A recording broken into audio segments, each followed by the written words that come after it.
When I refused to give my in-laws money, my husband sneered, "It's your duty to support my family. If you won't, I'll take everything you own." His father nodded and handed him a legal document. I chuckled and said, "You might want to read the fine print first." His hands shook as he realized what I had done.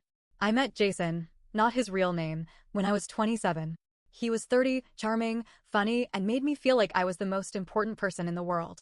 I was already a lawyer, building a career in Manhattan, and he worked in marketing. At first, I didn't mind that he made less than me. I wasn't the type to care about income differences as long as both partners were contributing. And for the first 2 years, he did. We split rent, we took turns paying for dinner, and everything felt balanced. But then things started to shift. Jason began making little comments. "I work so hard, but I barely make a dent compared to what you bring home. It must be nice to not have to stress about money like I do. Your job is so much more stable than mine. Marketing isn't as reliable, you know." At first, I reassured him, told him it didn't matter, that we were a team, that I chose to be with him because I loved him, not because of his paycheck. That was mistake number one. Because after that, Jason started testing the waters. It started small, asking me to cover rent when he was a little short. Then it was his car payment. Then it was quitting his job altogether because he wanted to find something that made him happy. I should have seen the red flags then. But I told myself he just needed time, that he'd figure it out. He never did. If Jason was bad with money, his parents were worse. Frank and Barbara were the kind of people who lived beyond their means, but never took responsibility for anything. They had zero savings, mountains of debt, and a sense of entitlement that could fill a stadium. The first time they asked for money, it was just a small loan. "We just need help covering some bills this month. We'll pay you back soon." Family helps family, right? At the time, I didn't see the harm. I was making more than enough, and if Jason's parents needed a little help, why not? Big mistake. Because once they realized I was willing to give, they never stopped asking. "Our mortgage is late again. Dad's car broke down. We need help with medical bills." And every time, Jason would push me. "Come on, babe. It's not a big deal. You won't even notice the money is gone. You know my parents don't have anyone else to help them." So I kept giving, and giving, and giving, until one day, I looked at my finances and realized something horrifying. I had given his family over $200,000 in less than 4 years. It happened on a Sunday. We were at Jason's parents' house for dinner, and everything was fine, until his mother suddenly turned to me and said, "We need $50,000. Just like that. No explanation. No sugarcoating. Just an expectation that I would hand over more money like I always did. I stared at her. "For what?" She waved a hand like it didn't matter. "An investment opportunity." Jason chimed in. "It's a business thing, babe. Just help them out." I looked around the table. They weren't even asking anymore. They were expecting it. That's when something in me snapped. No, silence. His mother frowned. His father scoffed. Jason gave me a look like I had just spit in his food. "Babe," Jason said slowly, "this is family. You can't just say no." "I just did," I said. "And I'm done." I stood up. Jason grabbed my wrist. "We need to talk. Now." Jason dragged me into his parents' home office and slammed the door. "What the hell was that?" he hissed. I said no, I repeated. "I've given your family enough. I'm not your personal ATM." His whole face changed. The loving husband I knew? Gone. In his place was someone cold. "You don't really have a choice," he said. I felt a chill go down my spine. "Excuse me?" Jason smirked. "If you won't help, I'll take everything you own." Before I could respond, his father walked in and slid a stack of papers across the desk. I picked them up. My stomach dropped. A divorce settlement agreement. And not just any agreement. One that would give Jason half of everything I owned. My house, my savings, my retirement fund. Everything. I looked up. Jason's parents were smiling. Jason leaned back like he had already won. "I had a lawyer drafted up," he said smugly. "If you're not going to be a team player, then I'll make sure you don't get to keep everything for yourself." I stared at him, then at his parents. And then I started laughing. Jason's smile faltered. "What's so funny?" I picked up the papers, flipped through them, and grinned. "You might want to read the fine print before you try to screw over a lawyer." Jason blinked. "What?" I pulled another stack of papers from my purse and slid them across the desk. "Read," I said. His father grabbed them first. His face turned red. Jason snatched them next. His hands started shaking. I crossed my arms. "Go ahead. Keep reading." Jason's eyes darted across the page. His jaw tightened. His hands gripped the papers so hard his knuckles turned white. His father was frozen, his mouth opening and closing like a fish out of water. Jason's mother? She was the first to snap. "What the hell is this?" she screeched, snatching the document from his hands. I tilted my head, feigning innocence. "Oh, that," I said, my voice light. "That's what happens when you marry a lawyer without reading the paperwork." Jason swallowed. You tricked me." I laughed. "No, Jason." I protected myself. The room was dead silent except for the sound of Jason's father flipping through the pages, his face growing redder with each word. And then he slammed his fist on the desk. "You conniving little, careful," I cut in. "I'd hate for you to say something legally problematic." Jason's mother's voice went shrill. "This is unfair. You should have told Jason about this before you got married." I smiled. "I did." Jason's head snapped up. "You what?" "I gave you the prenup, Jason," I said, watching as his face twisted in confusion. "You signed it." He looked like he was about to argue. And then, I saw it. The exact moment he remembered. Years ago, before we got married, I had brought it up over dinner. Just a standard prenup, I had said. To protect both of us. Jason had waved it off, barely glancing at the papers. "Babe, we don't need that. We're a team." But I had insisted. "It's just a formality." And Jason, so confident in his own charm, had signed it without reading a single line. Now, years later, that blind trust was destroying him. Jason staggered back into the chair, looking like he had been punched in the gut. His father still wasn't done. He flipped to the last page and read aloud, his voice shaking with rage. "In the event of a divorce, all premarital and independently earned assets shall remain under the ownership of the original party." He looked up at Jason. "She gets everything." His mother screamed. Jason's head whipped toward me, his face red with fury. You really planned all this?" I shrugged. "I planned for the worst. You just became the worst." And then, just when I thought I had won, Jason did something I didn't expect. He dropped the papers onto the desk and took a deep breath. His panic was gone.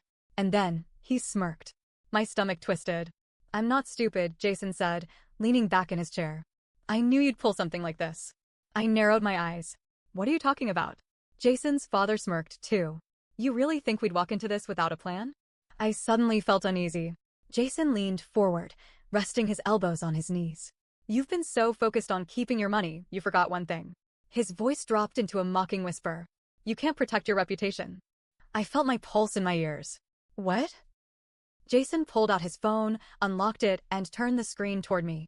I froze. On the screen was an email draft, addressed to my law firm's ethics committee. I scanned the email. It was filled with lies. That I had coerced Jason into signing the prenup under duress. That I had hidden assets from him during our marriage. That I had used my legal connections to intimidate him. If sent, this could ruin my career. I met his gaze. "You wouldn't." Jason tilted his head. "Wouldn't I?" His mother beamed. His father chuckled. I realized, in that moment, that Jason wasn't just a coward. He was dangerous. He couldn't win legally, so now, he was trying to destroy me in every other way possible. And just like that, the game had changed.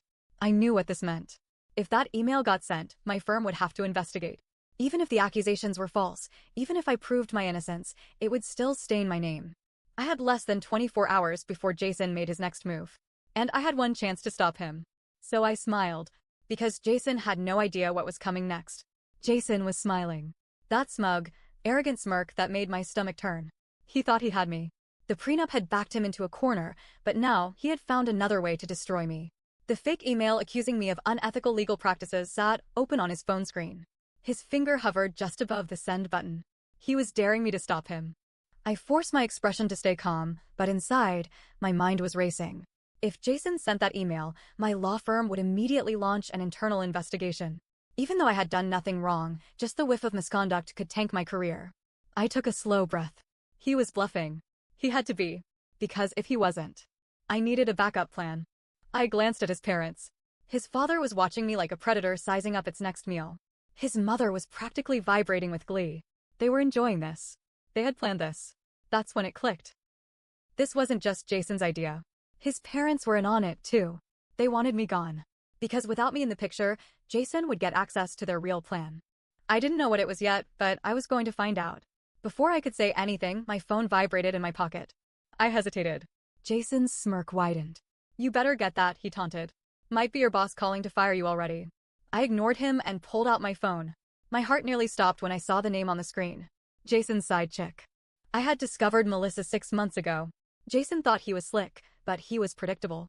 The late nights, the sudden work trips, the phone calls he always took in another room, classic cheating behavior. I never confronted him about her. Not because I was weak, but because I was waiting. Now, I had no idea why she was calling, but it had to be important. I answered. Melissa? Dead silence. Then, a shaky breath. I think you should know something, she whispered. Jason's smirk vanished. His mother frowned. Who is that? I ignored her. Melissa? What's wrong? Another shaky breath. I think I made a mistake, she stammered. Jason told me we were gonna have a life together, that you were gonna be out of the picture soon. He said I'd never have to worry about money again. That we'd have a house. That, she choked on a sob. But I just found out something. I think they're planning to leave the country. My entire body went cold. What? I whispered. Jason's father's expression flickered. His mother shifted uncomfortably. Melissa kept talking, her voice rapid and terrified. I overheard them, Jason and his parents. They said that once you were out of the way, they'd take everything and leave before the courts could do anything. They already bought the plane tickets. Oh, my God. Jason's mother's hand shot out, trying to snatch my phone. I dodged her. Melissa, when are they leaving? She hesitated. Then, quietly, tomorrow. I looked up slowly, locking eyes with Jason. His face was ashen. His father looked ready to kill someone. His mother's hands were shaking. So that was their plan. They weren't just trying to screw me over. They were going to take whatever money they could, flee the country, and leave me drowning in the legal mess they created. And if I had never gotten that call, I never would have known. Jason lunged for my phone. I was faster. I ended the call, shoved my phone into my pocket, and stepped back. Jason snapped. You're AF *ING BCH. Jason roared, knocking over the chair. You think you're so smart? His father grabbed his arm. Calm down. No. She ruined everything. Jason grabbed the papers off the table and threw them. I should have never married you. I should have, and then his mother broke. This is your fault, she screamed at Jason. You're the one who let her find out. Jason whirled on her. Me? This was your plan. Jason's father slammed his fist on the desk. Stop it, both of you. They were turning on each other. I should have been afraid. But I wasn't. I was winning. I straightened my shoulders. So, what's the plan now? Jason spun back toward me, chest heaving. You think this is over? He pointed a shaking finger at me. You're gonna regret this. I swear to God, I pulled out my phone again and hit record. Jason froze. Go ahead, I said, keeping my voice calm and steady. Say that again. His father grabbed his arm, yanking him back. His mother turned pale. I ended the recording. Let's see. Threats, fraud, a clear plan to flee the country before a legal case can be filed. I wonder what the authorities will think about this. Jason's mother gasped. You wouldn't. I smiled. Wouldn't I? Jason's father suddenly grabbed his wife's purse and dug through it. My heart pounded as he pulled out a thick envelope and threw it onto the desk. It burst open. Stacks of cash spilled across the surface. I stared. Oh my God. Jason's mother tried to grab it, but his father shoved her back. This is your fault, he bellowed. If we just kept our mouths shut, my brain was racing. That money, that wasn't theirs. Jason was trembling. I can fix this, he muttered. I can. I looked at him and finally saw him for what he really was. A pathetic, desperate con artist who thought he could play the game better than me. He was wrong. Jason turned for the door. I blocked it. Where do you think you're going? I asked, my voice cold. Jason hesitated. His parents were dead silent. Because they knew. I wasn't letting them walk away from this. Jason's body was rigid. His father's chest rose and fell heavily. His mother clutched her pearls, eyes darting between me and the spilled cash on the table. No one spoke. For the first time in this entire nightmare, Jason looked truly afraid. And that's when I realized something. Jason wasn't scared of losing me. He wasn't even scared of losing the money. He was scared of the consequences.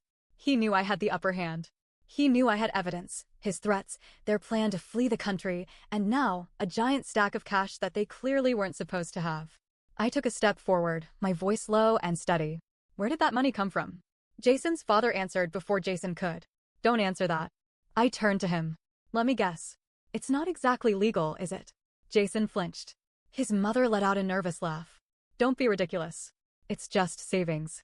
I scoffed. Savings? From where? You don't work. Your husband hasn't worked in years. And Jason, I turned to him, voice sharp, hasn't earned an honest dollar since I met him. Jason's mother's face twisted in rage. You ungrateful little, enough, Jason's father snapped. He looked at me, then at Jason. She knows too much. Fix this. Jason swallowed hard. Dad, fix it. That was when Jason made his biggest mistake yet. Jason's gaze darted to the phone in my pocket. He lunged. I was ready. I sidestepped just as he reached for me, and his momentum sent him crashing into the table. The stack of cash scattered to the floor. His father cursed. His mother screamed. I yanked my phone out and hit dial. Jason froze. His eyes darted to the screen. He saw the name. 911. His face turned ghost white. You wouldn't. I held the phone up. You already asked me that once, remember? Jason's father lunged forward to snatch the phone. Too late. The operator answered. 911? What's your emergency? I locked eyes with Jason. And I started talking. My name is redacted. I'm at address. My husband and his family have been attempting to extort me for money and are currently trying to flee the country with suspicious cash. I feel threatened. They've tried to physically intimidate me. I need officers sent immediately. Jason freaked out. Are you insane? He screamed, knocking over a chair. His father turned red with fury. You stupid little. Jason's mother broke down completely. She's ruining us. The operator's voice was sharp and clear. Ma'am, are you in immediate danger? I looked at Jason, chest heaving, hands clenching and unclenching. I looked at his father, muttering curses under his breath, eyes darting toward the door like he was considering making a run for it. Then, I looked at Jason's mother, crying, clutching her pearls, her carefully constructed world crumbling around her. I took a deep breath. And I said, I will be if you don't get here soon. The operator didn't hesitate. Officers are on their way. Stay on the line. Jason's father's eyes widened. You called the cops? Jason's mother gasped. Oh my God, Frank, what do we do? Jason panicked. We need to leave. Now. I stepped in front of the door. You're not going anywhere. The police arrived 15 minutes later, but to Jason and his family, it must have felt like a lifetime. By then, Jason had completely unraveled. His mother was sobbing. His father was stone-faced, already trying to work out a legal loophole in his head. But Jason? He just stared at me. Like he was seeing me for the first time. Like he was finally realizing what he had done. But by then, it was too late. The officers walked in, took one look at the situation, the scattered money, the fear on my face, the rage on theirs, and immediately separated us. Jason's father tried to talk his way out of it. Big mistake. Because when one of the officers found the burner phone with bank account transfers leading offshore, it was game over. Jason's mother tried to play the victim. Didn't work. Because I had recordings. Jason? He just sat there, watching as his world burned to the ground. And the moment they cuffed him, he finally broke. You did this to me, he whispered, his voice shaking. I looked him dead in the eyes. No, Jason. I leaned in, lowering my voice to a whisper. You did this to yourself. Jason and his father were arrested for fraud, attempted extortion, and money laundering. Turns out, that mystery cash? They had been running a fake investment scheme, taking money from desperate people under the promise of a big return. And they planned to skip the country before it all collapsed. Jason's mother? She avoided jail time but lost everything. Their house, their social status, their money, it was all gone. And Jason? He tried to call me from jail. I never answered. Because by then, I was long gone. I sold the house, moved states, and built a new life for myself. No more leeches. No more lies. No more Jason. I used to think love meant sacrifice. That being in a marriage meant always having your partner's back, even when things got hard. But now? Now, I know better. Love doesn't mean being used. It doesn't mean being manipulated. And it sure as hell doesn't mean funding someone else's delusions while they plot to destroy you. Jason thought he could take everything from me. But in the end, I took everything from him. And I have zero regrets.